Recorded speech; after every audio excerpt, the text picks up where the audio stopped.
خبرهای امروز این بود که داماد نعمت در رفت. این هم خبرهای ماست. یکی در میره، یکی میزنه به چاک. ایشون یه اختلاسی کرده، یعنی ایشون تنها نبوده، با 7-8 نفر دیگه 6.6 میلیارد ایشون برده. یعنی رقم‌ها رو میبینی اصلا شوخی نیست. آدمایی که تو عمرشون باباهاشون 100 تومانی نداشتن، فرزندانشون متولد 1357 مسیح رو صحبت از میلیارد میکنه، اونم میلیارد یورو. شما اصلا ببین میلیارد چیه؟ 1000 میلیون یعنی 1 میلیارد. این 6000 میلیون یورو رو برداشته برده در رفته. 6/6.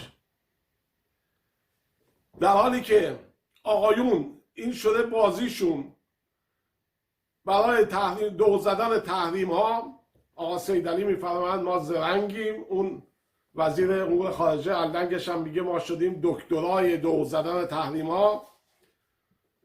ما میپردازیم خرج نفهمی آقایون را. اون از بابک زنجانی. این آقایون هم شرکت پتروشیمی را انداخته بودن که فروش محصولات پتروشیمیه که اینا میریختن به حساب شخصی خودشون که به این طریق ما داریم دور میزنیم. بعدم یا علیو بزن به چاک. هزاران ایرانی بدبخت تو آوارست تو یونان و ترکیه تحقیر میشه، تو سرش میزنن، توی قایق بادی میزننش، گاردای یونانی تو سرشون میزنن، میندازنشون تو آب.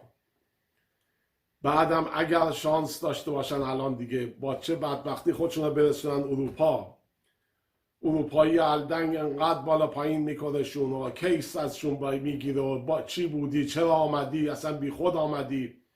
آخرش که قبولشون کنه برجی 300 یورو به اینا میده که زنده باشن.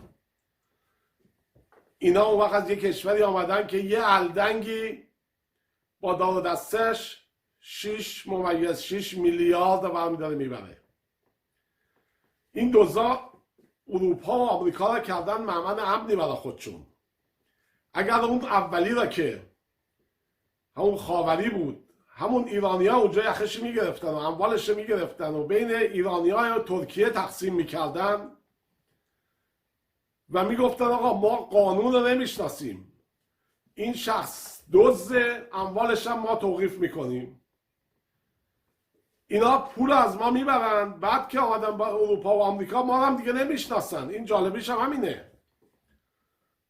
رژیم سابق، آخرای رژیم سابق هم همینجور بود.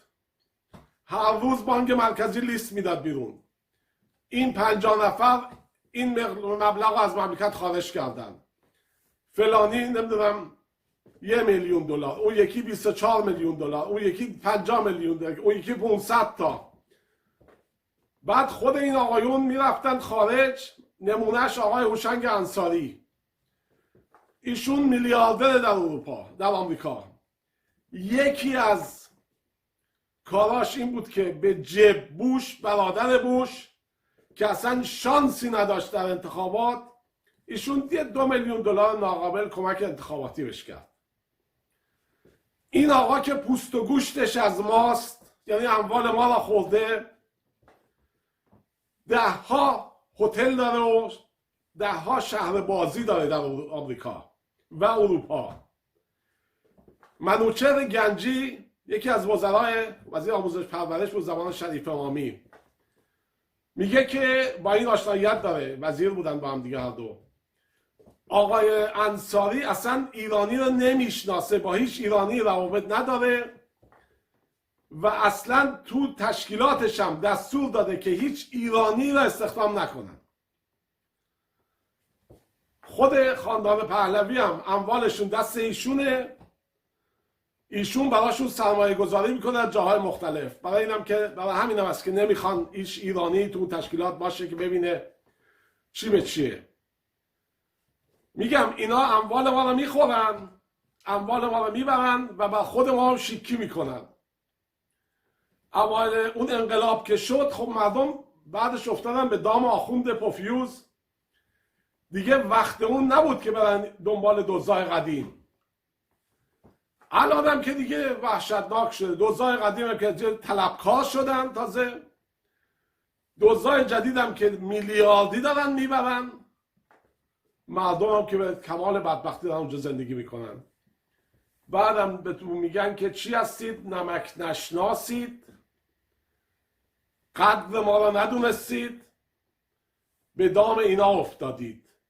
اینا هم 2 روز دیگه اگر برن و یکی بدتر از اینا بیاد، 2 مرتبه همین آش و همین کاسه است. اونی که این وسط از دست میده همه چی این ماها هستیم که بیچاره شدیم، افتادیم تو اروپا و آمریکا واره. البته آمریکایی ها، اونایی که تو آمریکا هم وضعشون بد نیست، این تو اروپا و آسیا و این کشورهای اطرافن که به بیچارگی افتادن. اون الدنگم اون بالا، دزد بزرگ اون بالا، یه دزد کرده رئیس مجلس، یه دزد کرده رئیس قوه قضاییه. وقت اینا میخوان با فساد هم مبارزه کنن. این هم شده کار و زندگی ما. یه روز میشنویم داماد نعمت در رفت، یه روز دادم شوهر اسمت در رفت، شوهر زینب از یه جا میزده به چاک، اون یکی یه چیز زیر بغلش میزده به چاک. این شده کاسبی ما هم نشستیم مثل عجزا میگه ای بابا این نعمت در رفت، بگیریدش، نعمت بگیرید. اون زینب شوهرش مثل که در رفته. این شده بدبختی ما. avogabooth.com